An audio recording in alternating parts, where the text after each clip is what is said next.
दोस्तों जोहार, कैसे हैं आप सब। उम्मीद करते हैं अच्छे ही होंगे। एक बार फिर से आपका स्वागत है एसके स्टडी जर्नी में। आज हम लोग लेकर के आए हैं सिंप्लीफिकेशन यानी कि सरलीकरण को।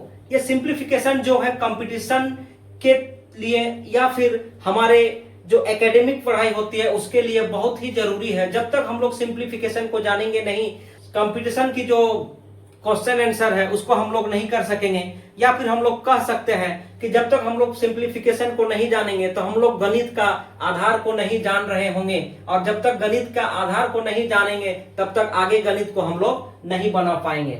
तो यहाँ पे एक बात याद रखिएगा कि सिंप्लीफिकेशन करने से पहले ये भी बॉडमास क्या है इसको समझ लेना होगा। ये भी बॉडमास क्या है इसको समझते हैं। हम लोग कई वीडियो देखे हैं लेकिन उसमें केवल बी से ही पढ़ाया जाता है। बॉडमास के रूल को सिखाया जाता है, लेकिन बी के ऊपर भी एक लेटर होता है भी, जिसका क्या मतलब है, क्या अर्थ है, उसको हम लोग जानेंगे और इसका कहां पे यूज होता है और जहां पे इनका यूज होता है उनका सॉल्यूशन किस प्रकार निकालते हैं, ये हम लोग आज देखेंगे। तो इसको हम लोग कहेंगे भी बॉडमास। भी का होता है बेनिकुलम यानी कि रेखा कोष्टक। बी से होता है ब्रैकेट्स यानी कि ब्रैकेट्स तीन तरह का होता है, एक छोटी ब्रैकेट, मंझली ब्रैकेट और बड़ी ब्रैकेट। और जब एक ही क्वेश्चन में तीनों ब्रैकेट रहता है तो कौन सा ब्रैकेट का पहले काम करेंगे, कौन सा ब्रैकेट का सबसे अंतिम में काम करेंगे, ये आज हम लोग जानेंगे। ओ से होता है ऑफ जिसका अर्थ होता है का, और का एक प्रकार का गुना ही होता है। डी से डिवीजन जिसका अर्थ होता है भाग। एम से मल्टीप्लिकेशन जिसका अर्थ होता है गुना।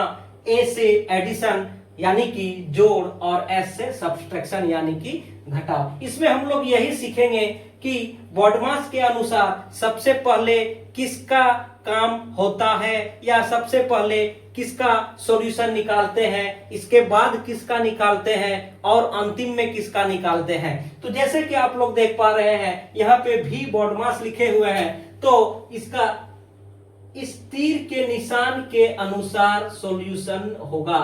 यानी कि सबसे पहले जो रेखा कोष्टक होगा हमारा बिनेकुलम, उनका हम लोग सॉल्यूशन करेंगे। इसके बाद ब्रैकेट्स का, इसके बाद ऑफ का, इसके बाद डिवीजन का, इसके बाद मल्टीप्लिकेशन का, इसके बाद एडिशन का और लास्ट में सब्सट्रैक्शन का। तो ये आप लोग याद रखिएगा। और इन्हीं से रिलेटेड एक क्वेश्चन यहाँ पे लिखे हुए हैं, इसको किस प्रकार से हम लोग हल करेंगे, इसको हल करके हम दिखाएंगे तो आप लोग को और क्लियर हो जाएगा। यहाँ पे देखिए, यहाँ 10 है और बड़ी ब्रैकेट है प्लस, बड़ी ब्रैकेट के अंदर 6 है प्लस, फिर मंझली ब्रैकेट है 2 है माइनस, फिर छोटी ब्रैकेट है 4 है माइनस 1 माइनस 2 प्लस 3, और इसमें रेखा कोष्टक है, फिर छोटी ब्रैकेट बंद है, फिर मंझली ब्रैकेट है और लास्ट में बड़ी ब्रैकेट है।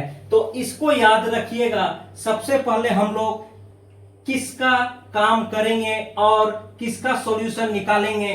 तो इस भी बॉडमास के रूल से हम लोग को पता चलता है कि रेखा कोष्टक के अंतर्गत जो नंबर है उसको पहले हम लोग सॉल्व करेंगे।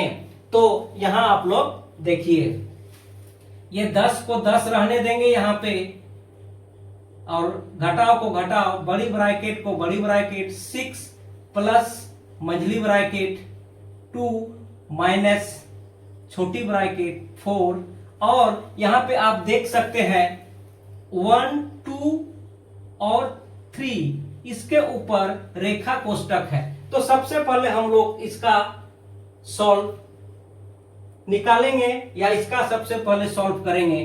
तो यहां पे जब इसको सॉल्व करते हैं, माइनस में ये रेखा कोष्टक नहीं है तो माइनस को माइनस ही यहां पे रहने देते हैं।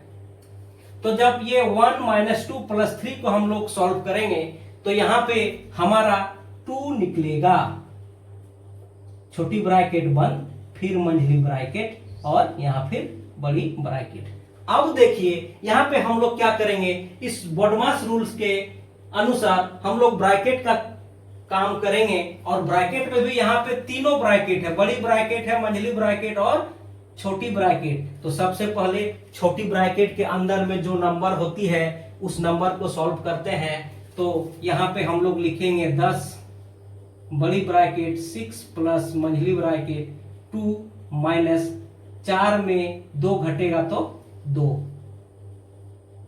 अब देखिए यहां पे 2 ब्रैकेट बचा हुआ है, बड़ी और मंझला। तो मंझला का काम पहले करेंगे हम लोग। 10 माइनस बड़ी ब्रैकेट 6 प्लस 2 में 2 घटेगा तो 0।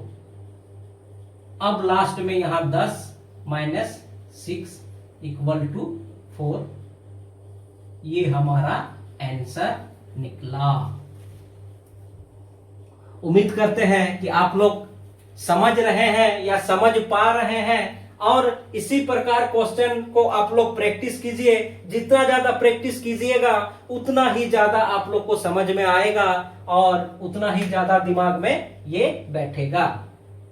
अब दूसरा हम लोग देखेंगे, यहां पे एक क्वेश्चन है कि कितना का 35% बराबर 63 होगा। यह भी सिंप्लीफिकेशन के अंतर्गत आता है और अक्सर कंपटीशन लेवल के क्वेश्चन में पूछा जाता है। कितना का 35% 63 होगा।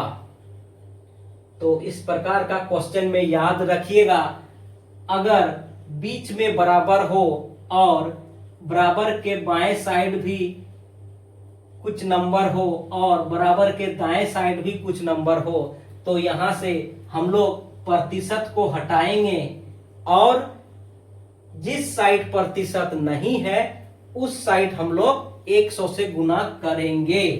तो यहां क्या होगा, ये का मतलब गुना 35, प्रतिशत को हटाना है और इस साइड 100 से गुना करना है। तो 100 से गुना करेंगे तो यहां पे हम लोग इस प्रकार लिखेंगे। अब हम लोग जानते हैं कि ये बराबर के इस साइड में जो भी नंबर होती है और उस नंबर के साथ जो भी साइन जुड़ा होता है, जो भी चिन्ह जुड़ा होता है, उस नंबर को जब बराबर के इस पार लाते हैं तो हमेशा चिन्ह बदलता है। तो बराबर के इस पार पहले से हमारा ये बैठा हुआ है, तो इधर लाएंगे तो इस साइड ध्यान दीजिएगा, यहाँ पे ये बचेगा और इसको जब इधर लाएंगे तो ये नंबर यहाँ गुना के साथ जुड़ा हुआ है, तो इधर भाग में इसको हम लोग लिखेंगे। अब जब इसको हम लोग काट देते हैं तो काटने के बाद हमें यहां पर मिलता है